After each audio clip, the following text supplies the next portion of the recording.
I'm Rachel Bennett, 31 years old, from Portland, Oregon. I spent 7 years pouring my heart into documentary films that nobody wanted to watch.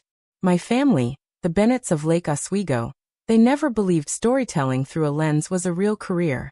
Last month, my mother called me 3 days before Thanksgiving. Rachel, her voice was clipped and businesslike. The way she spoke to hospital staff she was about to reprimand. We're having the governor and 2 federal judges at dinner this year. Your father and I discussed it, and we think it's best if you sit this one out. You're not quite at their level yet professionally. Before we jump back in, tell us where you're tuning in from, and if this story touches you, make sure you're subscribed, because tomorrow, I've saved something extra special for you. My father didn't even get on the line. He sent a text an hour later.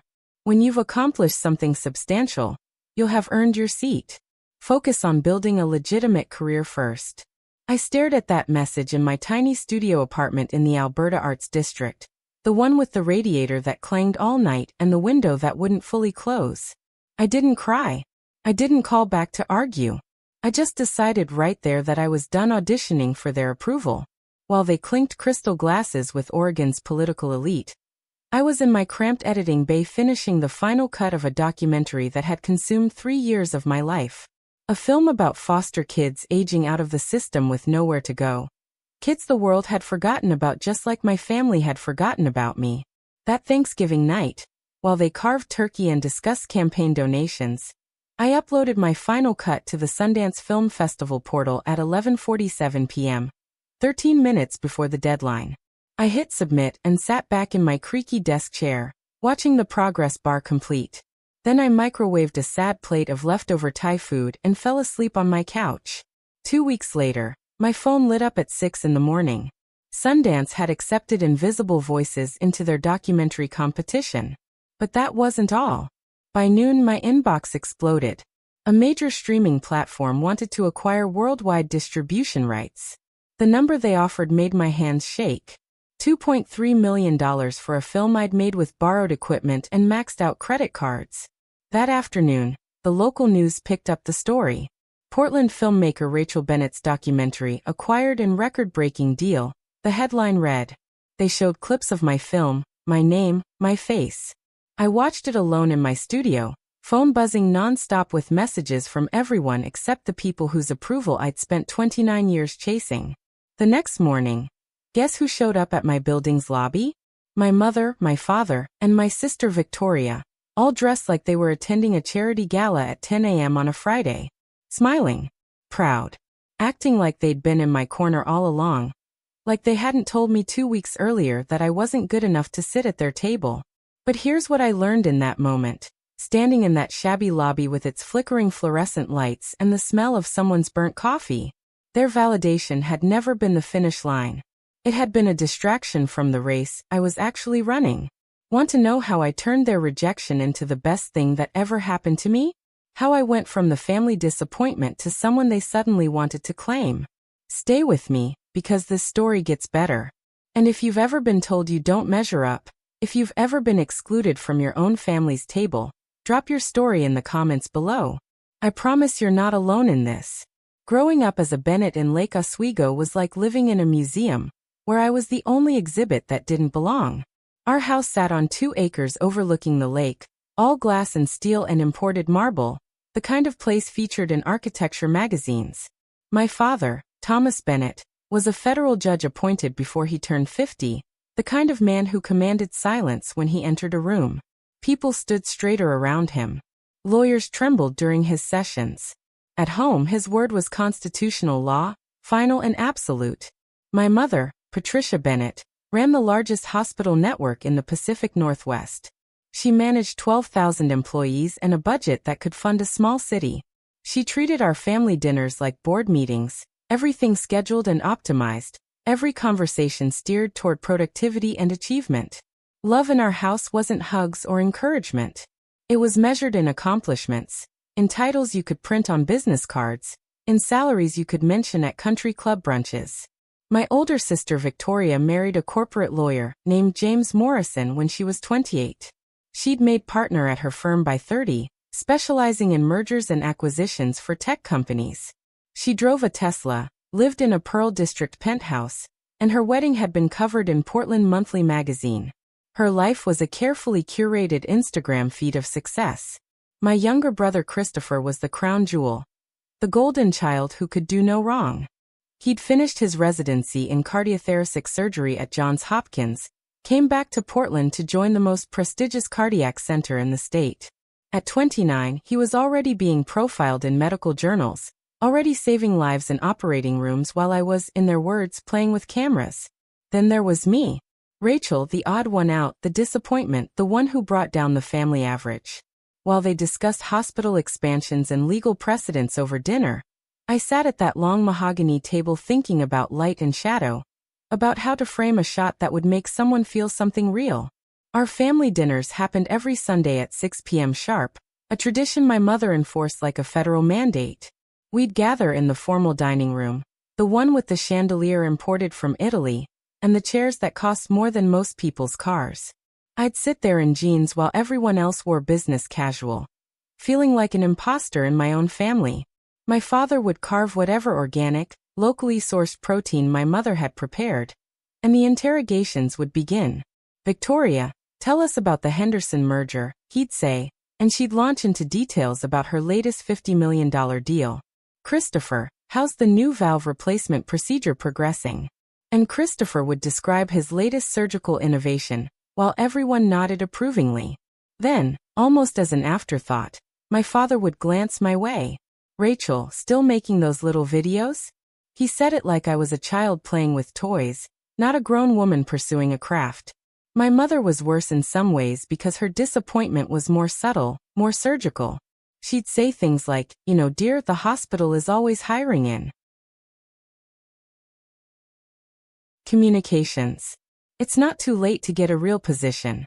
Or she'd mention someone's daughter who'd just graduated law school, letting the comparison hang in the air like smoke. Victoria didn't even try to hide her contempt. She'd roll her eyes when I talked about film, check her phone while I spoke, interrupt with stories about her own accomplishments. "I love how you just do whatever makes you happy," she'd say, her voice dripping with condescension. "No pressure, no expectations. Must be nice." Christopher barely acknowledged my existence. He was too busy being brilliant, too consumed with his own trajectory to notice the sister who'd been erased from the family narrative. When I'd mention a project I was working on, he'd nod vaguely and change the subject to his research. I learned to stop talking at those dinners, to just push food around my plate, and count the minutes until I could escape back to my apartment. But those Sunday dinners shaped me in ways they never intended. Every dismissal, every comparison, every time they made me feel small, I stored it away. I used it as fuel, as proof that I needed to build something they couldn't ignore, something that mattered more than their approval. The only person who ever saw me was my grandmother, Ruth Carlson. She wasn't like the rest of them at all. Ruth had been a photojournalist back in the 60s and 70s, one of the few women covering the Vietnam War. She'd been in Saigon when it fell, in Cambodia during the Khmer Rouge, in places that broke her heart and made her fierce. My mother, her daughter, had rejected everything Ruth stood for, had chosen medicine and administration and respectability over the messy, dangerous work of bearing witness to the world's pain. Ruth lived in a small bungalow in southeast Portland, walls covered with her black and white photographs from 5 decades of conflicts and humanitarian crises. She'd sit with me for hours, showing me her contact sheets. Preparing and narrating this story took us a lot of time, so if you are enjoying it, subscribe to our channel. It means a lot to us. Now back to the story. Explaining how she'd framed a shot, why she'd chosen to focus on a child's face instead of the burning building behind them. "You've got the eye, Rachel," she'd tell me, her voice still strong even as her body grew frail. "You see what matters. Don't let them convince you that comfort is more important than truth." When I was 16, she gave me her Leica camera, the same one she'd carried through war zones and refugee camps. The leather was worn smooth, the metal scratched and dented, but the lens was still perfect. "This camera has seen more truth than most people can handle," she said, pressing it into my hands. "It's yours now. Use it to show people what they need to see." She also gave me her journals, leather-bound books filled with her cramped handwriting, observations from the field, Reflections on what it cost to document suffering, what it meant to tell stories that made people uncomfortable. Ruth was the only one who came to my high school film screenings, who watched my early attempts at documentary work without cringing. She'd give me honest feedback, tell me when something was sentimental, or when I'd found something real. The world needs witnesses, Rachel, she'd say. People who refuse to look away. That's what we do. We don't let the comfortable forget about the uncomfortable. But Ruth's support couldn't shield me from the weight of my family's judgment. At 18, during a particularly brutal Sunday dinner, my father laid out his expectations. "You'll major in political science at University of Oregon," he announced, as if my life was a case he was deciding. "Pre-law track. You're bright enough when you apply yourself. You could have a career in the public defender's office, work your way up." My mother nodded her agreement. "It's time to be realistic about your future," she said. "This film hobby has been a nice creative outlet, but you're an adult now. Adults make practical choices." Victoria smirked into her wine glass. Finally joining the real world, she muttered. Christopher didn't even look up from his phone. I felt something crack inside me that night, some last thread of hope that they'd ever understand. I excused myself early, drove to Ruth's house, and sat in her kitchen crying. She made me tea, let me get it all out, then looked me dead in the eye. "You know what you need to do," she said quietly. "The question is whether you're brave enough to disappoint them." I wasn't ready then, not yet. I enrolled at University of Oregon, tried to care about political science and constitutional law. I lasted 3 semesters. 3 semesters of suffocating in lecture halls while my camera sat in my dorm room gathering dust. I'd skip classes to film homeless encampments under bridges, to interview veterans struggling with PTSD, to document stories that my professors said had nothing to do with my future in law. My grades suffered because I couldn't focus on case law when I was editing footage of a single mother working 3 jobs to keep her kids fed. My film professors loved my work, encouraged me to switch majors, but I was still trying to thread the needle, still trying to find a way to be both what I was and what they wanted. It was impossible. The breaking point came during my sophomore year. I was 19, home for winter break, sitting through another Sunday dinner. My father asked about my classes, and I made the mistake of mentioning a documentary I was working on about gentrification in North Portland. He set down his fork slowly, deliberately. "You're in your 2nd year of pre-law," he said, his voice judicial and cold. "Why are you wasting time on projects that have nothing to do with your degree?" I tried to explain that it mattered, that telling these stories was important, but my mother cut me off. "Rachel, enough. You're derailing your future for a fantasy." Victoria actually laughed. "Good luck paying rent with a film degree," she said. Christopher finally looked up. "Can we talk about something that matters?" I stood up from that table, my whole body shaking, and I said the words I'd been too scared to say. "I'm not going to law school. I'm not becoming a lawyer. I'm a filmmaker, and I'm dropping out to do this full-time." The explosion that followed was immediate and total. My father's face turned red, his voice rising to the volume he used for contempt of court. "You're throwing away every opportunity we've given you for some delusional dream." My mother stood up, her administrator voice activated. "This is beyond irresponsible, Rachel. You think you're special? You're not. You're a child having a tantrum." Victoria shook her head in disgust. "You're embarrassing all of us," she said. "When this fails, and it will fail, don't come crawling back." Christopher just looked at me with pity, like I was a terminal patient he couldn't save. That night, they made their position clear. If I dropped out, I was on my own. No tuition, no rent money, no safety net, no place in their lives until I came to my senses. My mother said it plainly. "You're making a choice, Rachel. Choose this path, and you choose it alone." I packed my things that night, moved into the cheapest studio I could find in Southeast Portland, a 400-square-foot box with carpet stains and a bathroom ceiling that dripped when it rained. My savings account had maybe $3,000, enough for 2 months of rent if I didn't eat much. But then Ruth called. Her voice was weaker than I'd ever heard it. She'd been diagnosed with pancreatic cancer 6 months earlier, hadn't told anyone because she didn't want the fuss. "Rachel, honey," she said, "I'm not going to beat this thing. I need you to come over." I drove to her bungalow. sat beside her on the couch she'd owned since the 70s. She handed me an envelope. Inside was a check for $15,000, her life savings.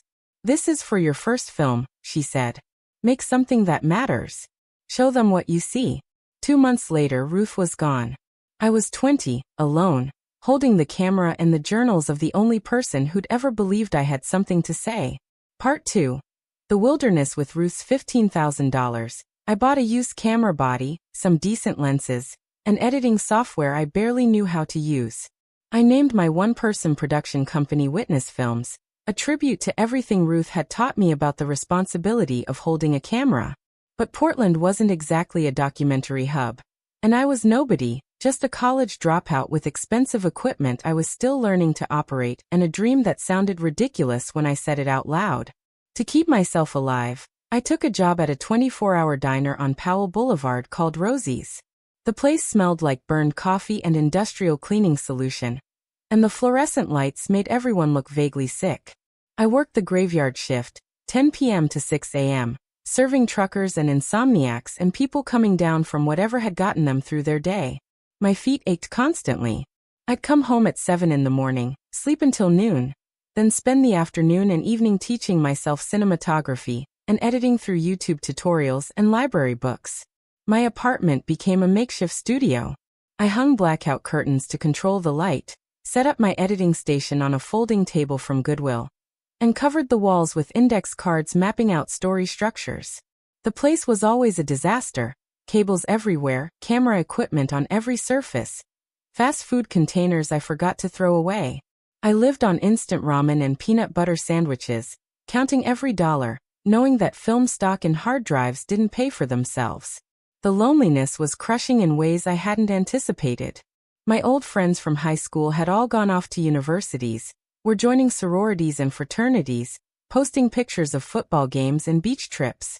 My former classmates from University of Oregon were talking about internships at law firms and networking events. I was wiping down diner counters at 3 in the morning and editing footage of empty streets on a laptop that overheated if I pushed it too hard. Some nights I'd lie awake in my studio, listening to the upstairs neighbors argue through the thin walls, wondering if my father had been right, if I'd made a catastrophic mistake. But then I'd open Ruth's journals, read her entries from Phnom Penh or Beirut or Sarajevo, and I'd remember why I was doing this. She'd written about the cost of bearing witness, about the nights she'd questioned everything, about the moments she'd wanted to quit. But she'd also written about the people whose stories deserved to be told, the ones the world wanted to forget. If she could do it in war zones with bullets flying, I could do it in Portland with a diner job and a dream.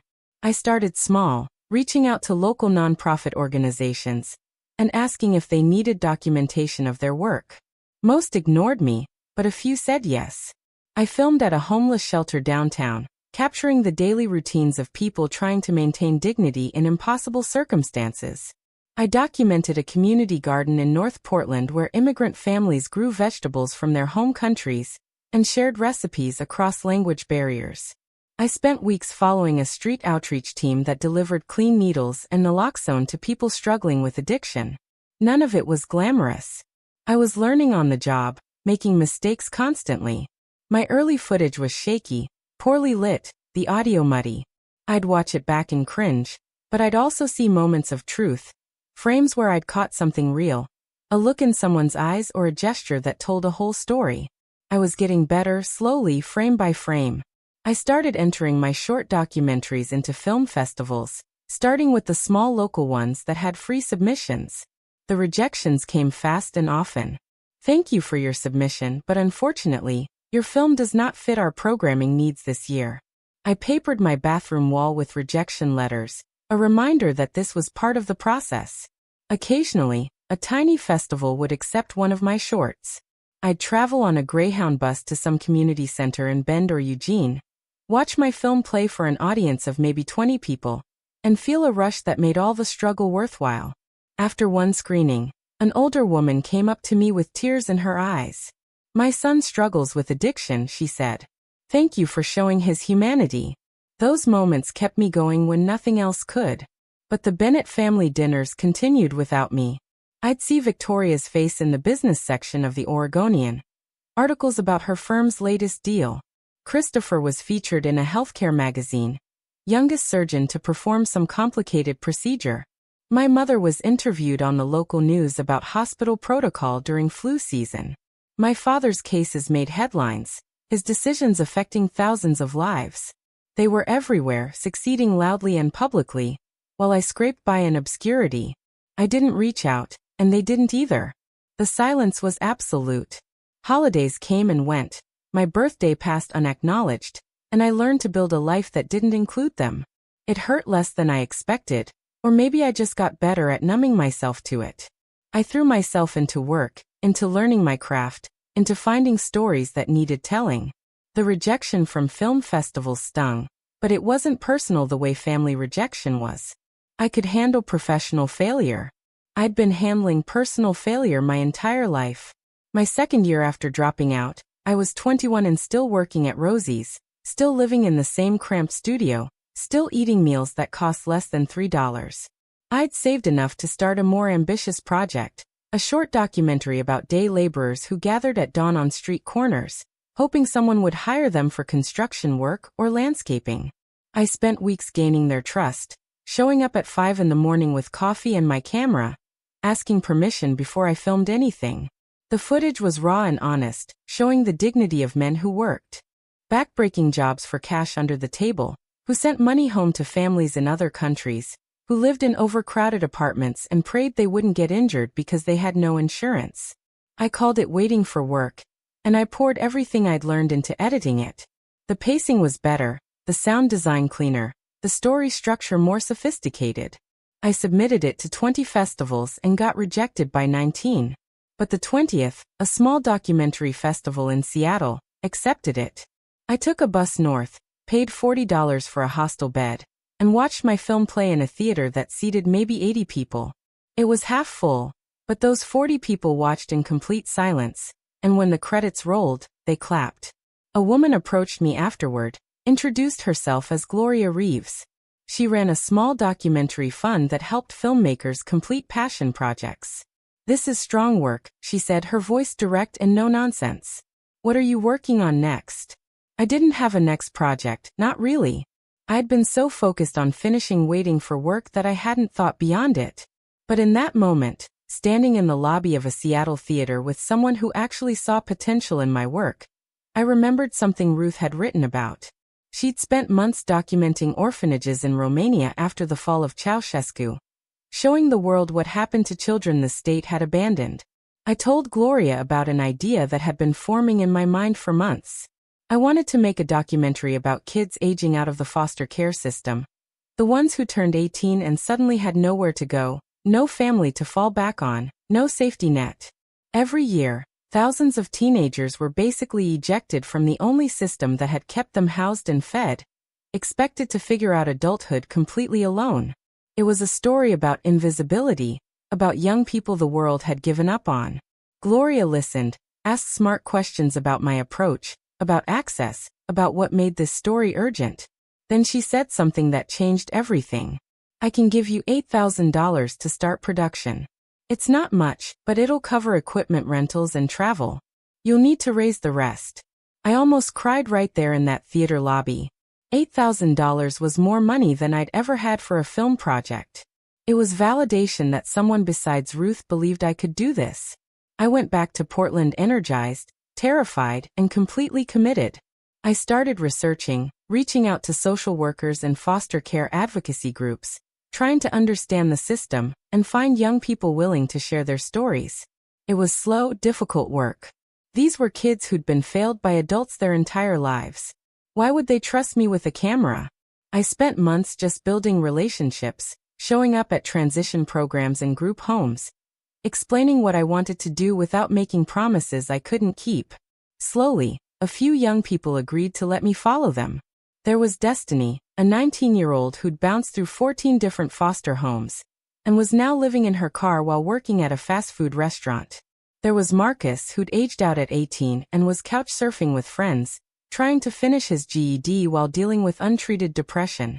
There was Aaliyah, a 17-year-old about to turn 18, counting down the days until the state stopped paying for her housing, terrified of what came next.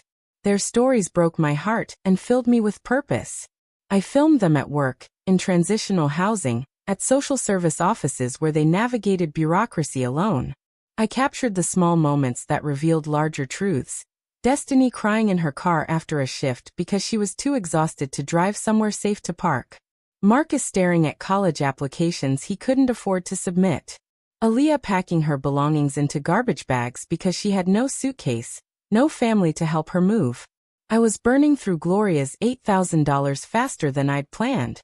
Equipment rentals, transportation costs, feeding the young people I was filming because they were often hungry, it all added up. I picked up extra shifts at Rosie's, started doing freelance video work for small businesses, corporate training videos, and event coverage, anything to fund the documentary. I was working 18-hour days, sleeping 4 or 5 hours a night, living on coffee and adrenaline. My apartment became mission control.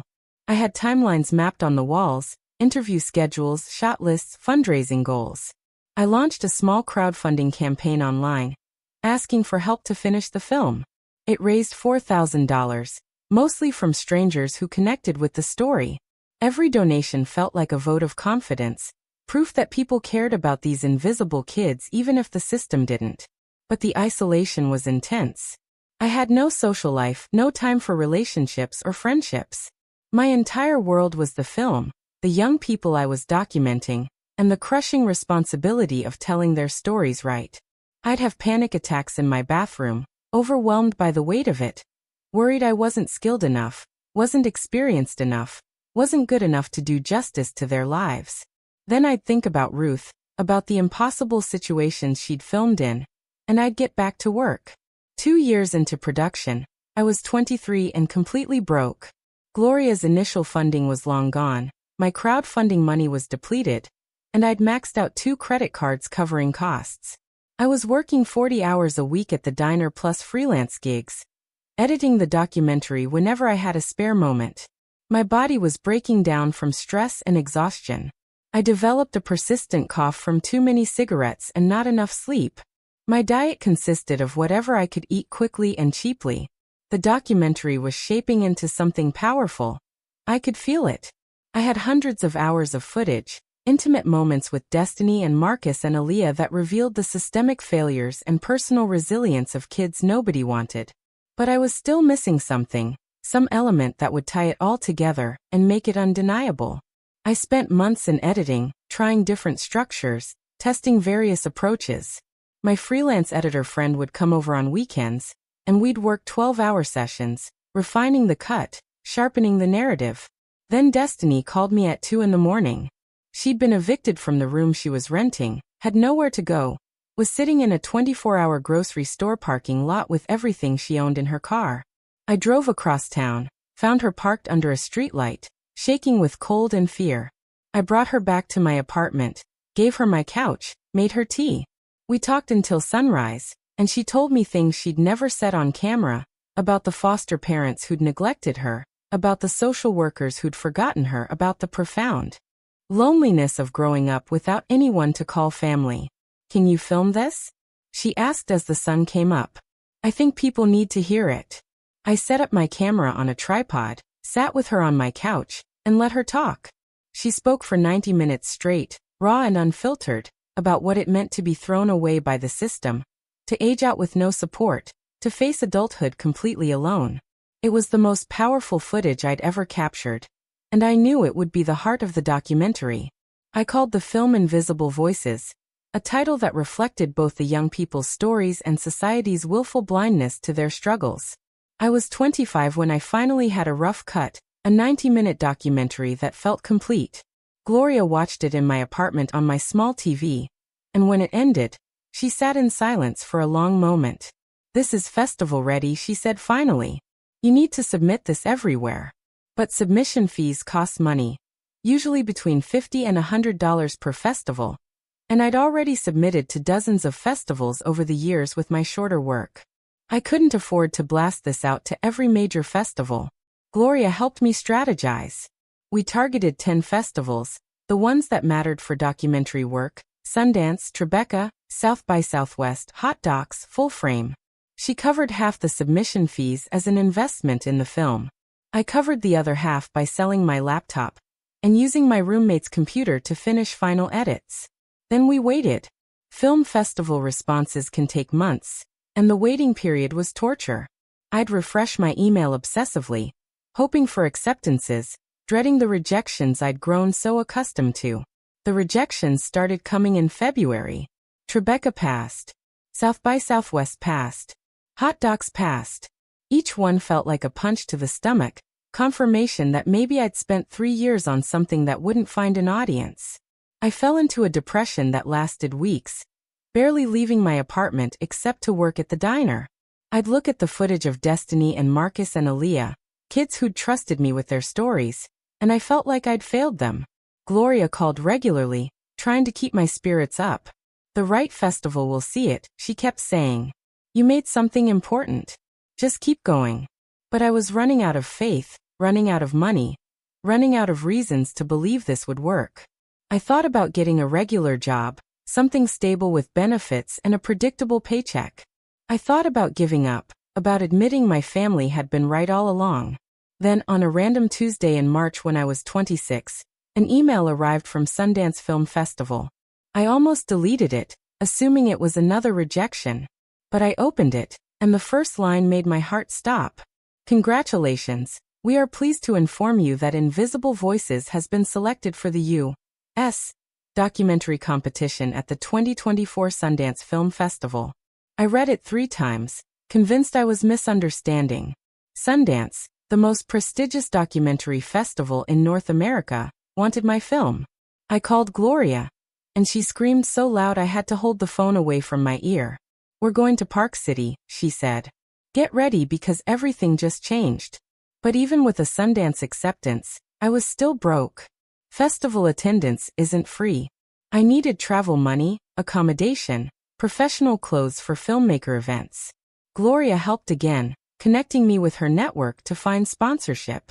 A small nonprofit focused on foster care reform agreed to cover my travel costs in exchange for using the film for advocacy. Slowly, impossibly, it was coming together. I gave notice at Rosie's Diner after 6 years of graveyard shifts. My manager, a tough woman named Linda who'd always been kind to me, gave me a hug on my last night. I always knew you were going somewhere, she said. Go show them what you got. I spent the next months preparing for Sundance, doing additional color correction, refining the sound mix, getting the film festival ready. It consumed everything, but this time the exhaustion felt different. It felt like I was running towards something instead of just running. The Bennetts had no idea any of this was happening. As far as they knew, I was still a struggling dropout with a camera, still chasing a fantasy that would never amount to anything. I hadn't spoken to any of them in over 6 years. I'd see their names occasionally, their continued success in their respective fields, but I'd trained myself not to care. My life was my own now, built on my own terms, without their approval or their support. Or so I told myself. But late at night, alone in my apartment, I'd sometimes wonder what they'd think if they knew about Sundance, if it would matter to them at all, if anything I did would ever be enough. Sundance changed everything overnight, but not in the ways I expected. The festival acceptance meant validation, sure, but it also meant pressure I'd never experienced before. Gloria flew to Portland 2 weeks after we got the news, sat me down in a coffee shop on Division Street, and laid out what came next. You're about to enter a completely different world, she said, stirring her cappuccino. Industry people, buyers, press. You need to be ready. I wasn't ready. I was 26 years old. I'd spent the last 6 years working graveyard shifts and editing in a studio apartment that smelled like mildew. I owned exactly 2 outfits that could pass for professional, both purchased from a thrift store on Hawthorne. My only experience with public speaking was answering questions after screenings at tiny community centers. Gloria saw the panic in my face and put her hand on mine. You made the film, she said. That's the hard part. The rest is just talking about what you already know. She helped me prepare. We did mock interviews where she played a journalist, asking pointed questions about the foster care system, about my filming choices, about what I wanted audiences to take away. At first, I was terrible, stumbling over my words, giving rambling answers that went nowhere. But repetition helped. I learned to tell the story concisely, to speak about Destiny and Marcus and Aaliyah with the respect they deserved, to connect the personal to the systemic. Gloria also connected me with a publicist friend who worked with documentary filmmakers, a woman named Sandra Chen who agreed to represent me pro bono because she believed in the film. Sandra was intense, rapid-fire questions and strategic thinking, already planning which journalists to pitch, which panels I should try to get on at the festival. This is about momentum, she explained during our first call.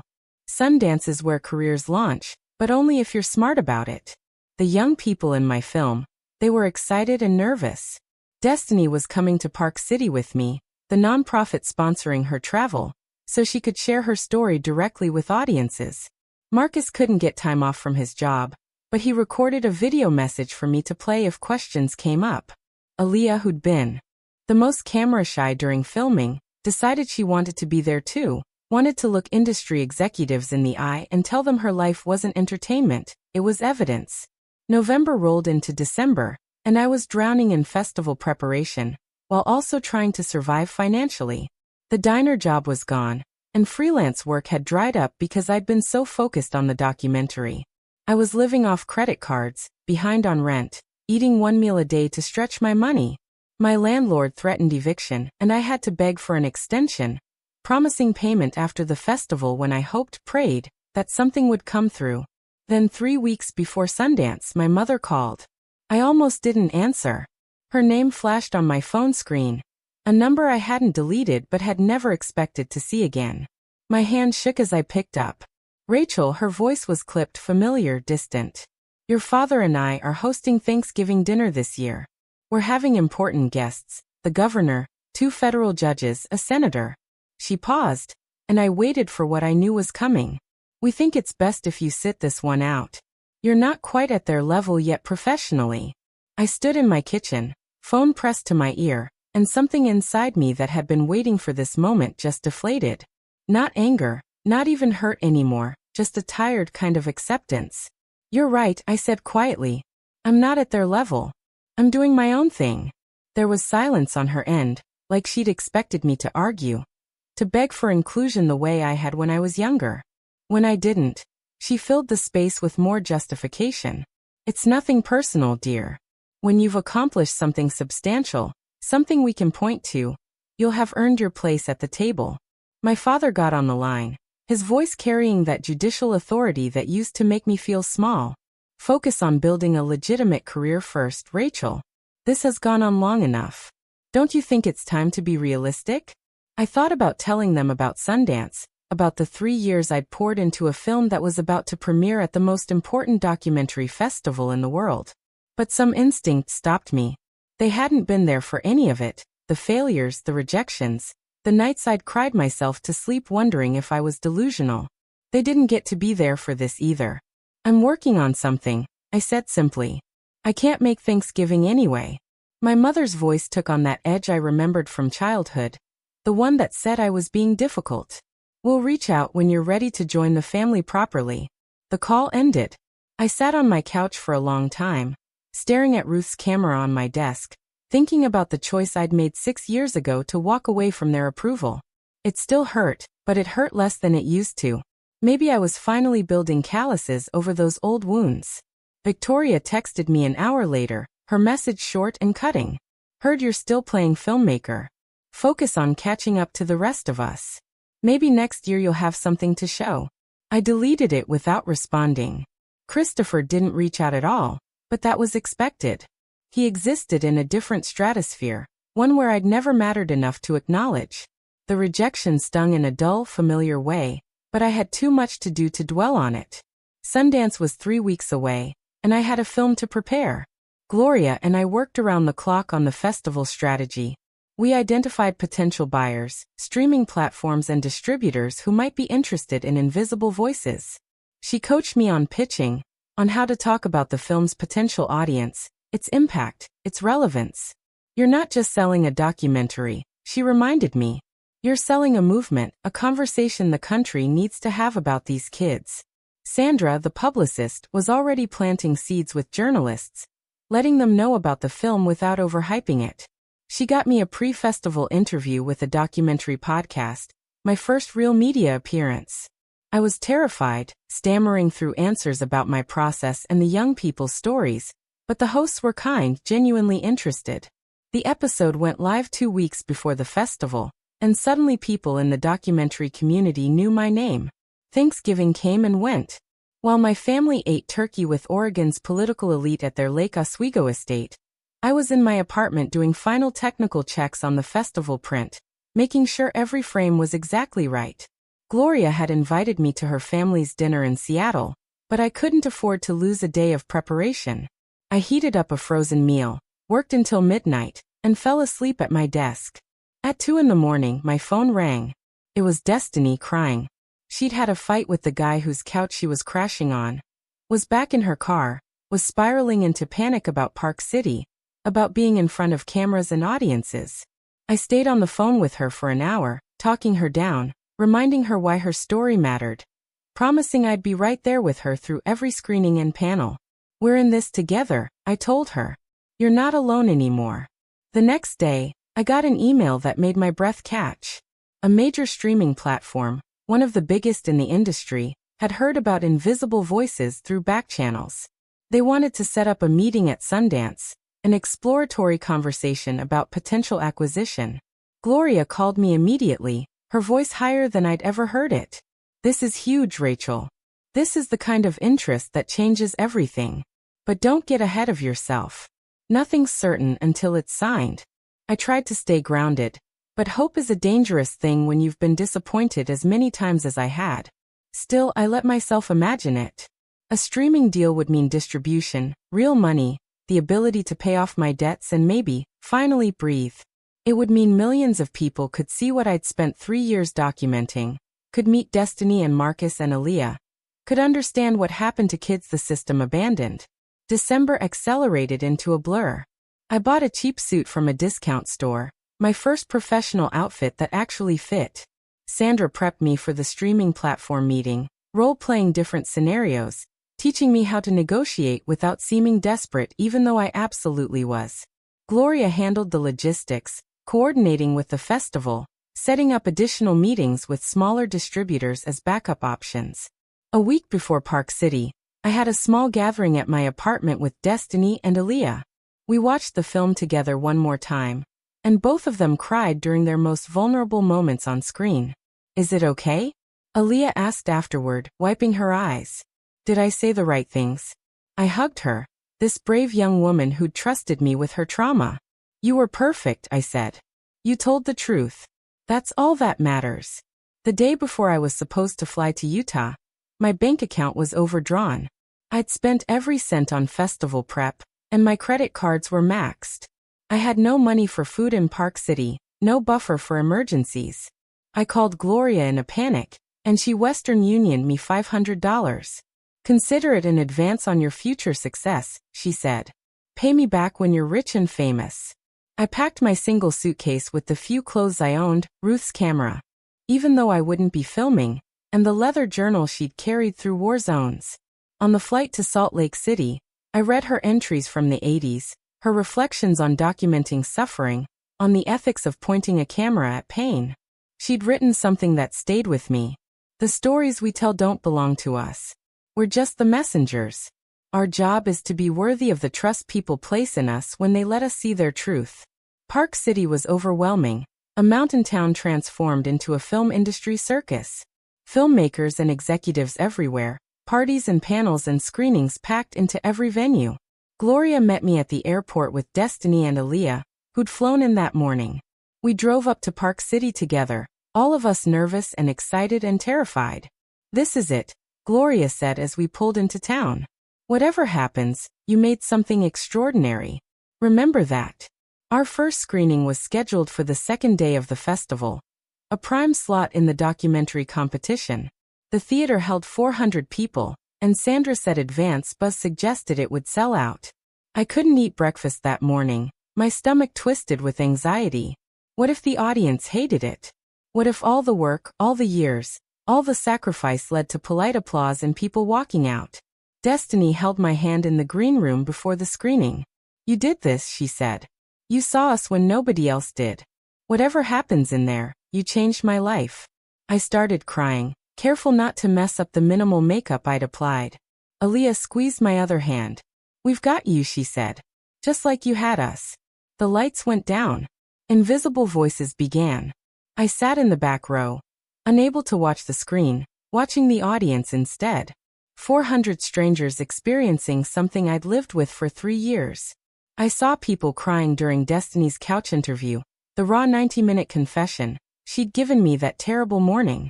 I saw people lean forward during Marcus's sequence about trying to get his GED while homeless. I saw complete attention, no phones, no whispers, just engagement. When the credits rolled, there was silence for a moment that felt like an eternity. Then applause started building, people standing, a full audience on their feet. Destiny grabbed my hand so hard it hurt. They see us, she whispered. They actually see us. The moderator brought us on stage for a Q&A, and the questions were thoughtful, probing, empathetic. An audience member who worked in child welfare stood up and thanked us for showing what she witnessed every day, but couldn't make people understand. A former foster kid in the audience shared his story, connecting it to what he'd seen on screen. After the screening, people swarmed us. Journalists wanting interviews, other filmmakers offering congratulations, executives from various companies introducing themselves. Sandra materialized at my elbow, steering me through conversations, making sure I got business cards, setting up follow-up meetings. It was chaos, beautiful and terrifying chaos. The streaming platform meeting was scheduled for the next afternoon at a restaurant on Main Street. Gloria prepped me one more time over breakfast. Be confident but not arrogant. Answer their questions honestly. Don't undersell yourself. I walked into that restaurant in my discount suit, carrying Ruth's journal for courage, and met 3 executives who'd flown in from Los Angeles specifically for this conversation. They'd seen the film at the screening.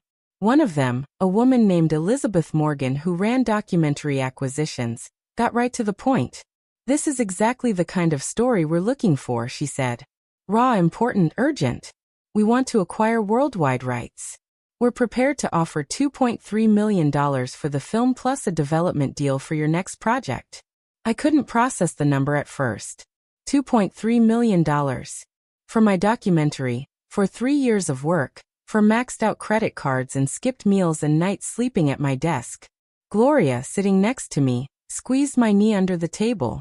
Her face was carefully neutral, but I could see the excitement in her eyes. That's a strong offer, she said smoothly. We'd need to review the terms, discuss the impact campaign, understand the release strategy. The meeting lasted 2 hours.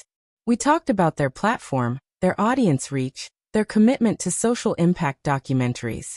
They wanted to release Invisible Voices within 6 months, time it with National Foster Care Month, build a whole campaign around raising awareness and driving policy change. They wanted me to do press, to tour with the film, to be the face of this conversation. By the end, my hand was cramping from taking notes, my head spinning with possibility. We'll have our legal team send over the contracts, Elizabeth said as we stood to leave. This is going to be huge, Rachel. You've made something that matters. I floated out of that restaurant, Gloria beside me grinning like she'd won the lottery. We did it, she said. You did it. We're going to change the terms, negotiate a few points, but that deal is real. Your life just changed. That night, back in my hotel room, I tried to absorb it all. $2.3 million. Distribution on a platform with 100 million subscribers. A development deal for future projects. Financial security I'd never imagined.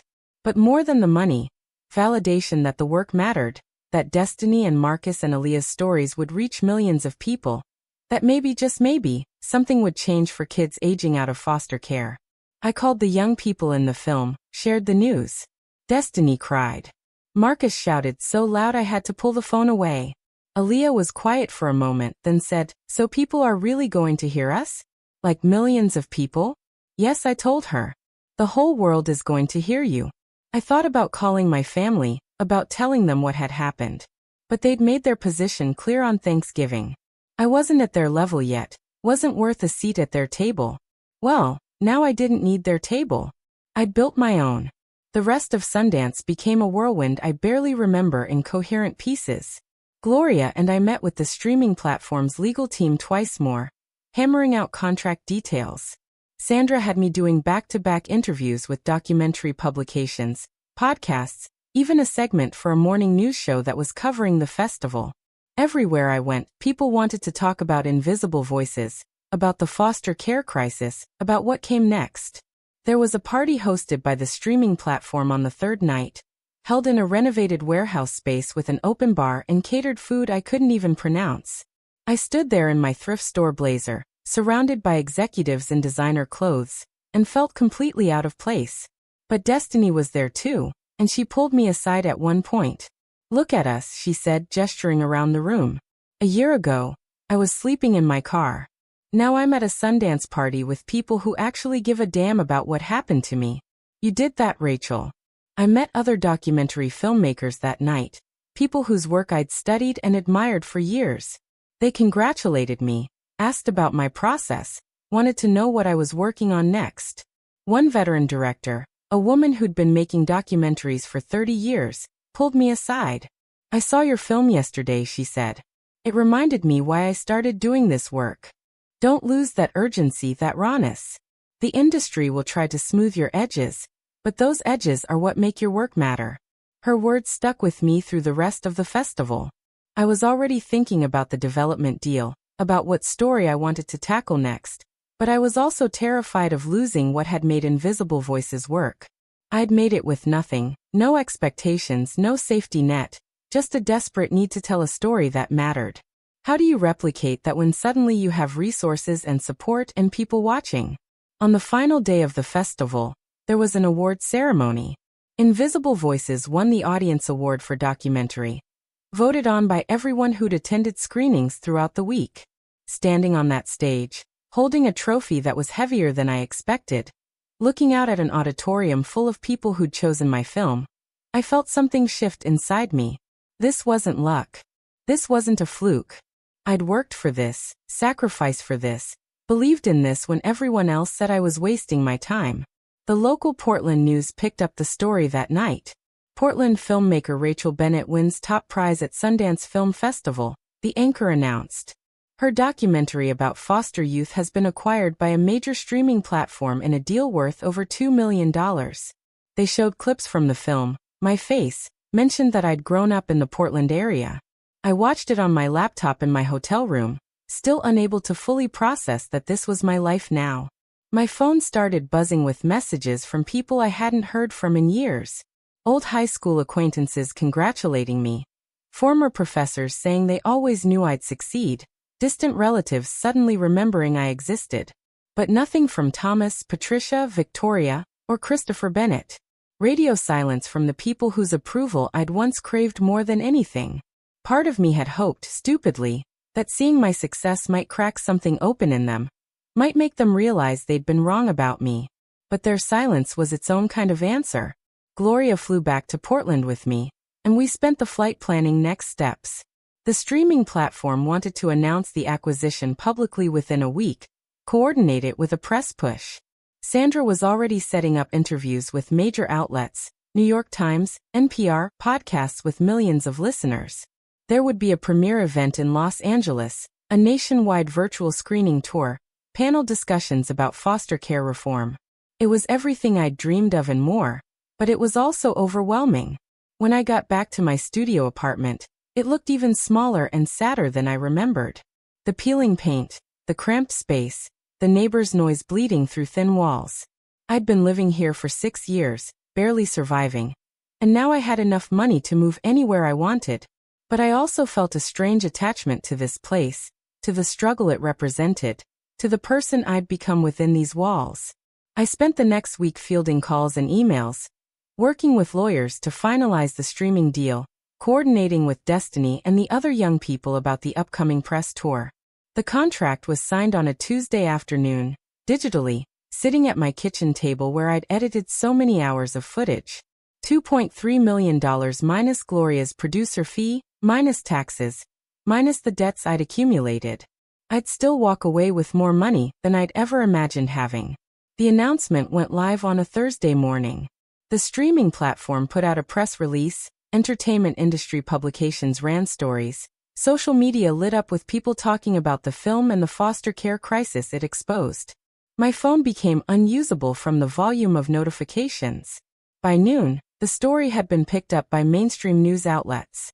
Portland filmmaker's documentary shines light on foster care failures, the headlines read. My name was everywhere, my face on news sites, my story being told and retold. That afternoon, I got a text from a number I didn't recognize. It was Marcus, the young man from my film who'd been couchsurfing while trying to get his GED. He'd gotten a new phone. Rachel, I got into community college, he wrote. Full scholarship because of the film. Someone saw it at Sundance and started a fund. I'm going to study social work. I'm going to help kids like me. I sat on my couch and cried. The kind of crying that comes from pure joy mixed with exhaustion mixed with relief that the work had mattered beyond just awards and money. The Portland Tribune ran a feature story about me the next day. Local girl makes good angle. Talking about my journey from dropout to Sundance winner. They interviewed people from the nonprofit that had sponsored my travel, from the community where I'd been filming. They even tried to reach out to my family for comment. Thomas and Patricia Bennett declined to be interviewed, the article noted. That single line said everything about where we stood. I was sitting in the Bluebird Cafe on Hawthorne, the coffee shop where I'd spent countless hours editing and writing and dreaming, when I saw the notification. Someone had tagged me in a social media post. It was a photo of a television screen showing a news segment about invisible voices. The crawl at the bottom identified me as Rachel Bennett, documentary filmmaker. And there, visible in the background of the photo, was what looked like my parents' living room. Someone had been watching the news at my family's house when the story aired. So they knew. They'd seen it, probably that very first night when the local news covered Sundance.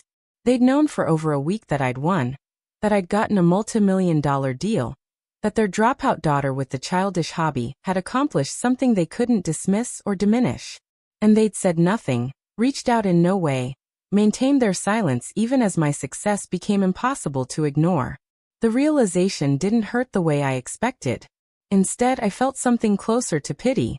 They were so trapped in their narrow definition of success, so committed to their hierarchy and their judgments, that they couldn't see beyond it even when the evidence was everywhere. I thought about Ruth, about what she would have said if she'd lived to see this moment. She would have been proud, not because of the money or the prestige, but because I'd told a story that needed telling, because I'd given voice to kids the world wanted to forget. That was the success that mattered, the kind that couldn't be measured in titles or salaries or seats at dinner tables. The kind that changed things, even if only for a few people, even if only in small ways. That night, I opened Ruth's journal to the last entry she'd written before she got too sick to hold a pen. The work chooses you, she'd written. You don't get to pick the easy stories or the comfortable truths. You just have to be brave enough to look directly at what everyone else turns away from. And when you do, when you really see and help others see, that's when you know you're doing something worth the cost. I closed the journal and set it next to her camera, these relics of a life spent bearing witness. And I understood finally that I'd been living up to her legacy all along. Up next, you've got 2 more standout stories right on your screen. If this one hit the mark, you won't want to pass these up. Just click and check them out.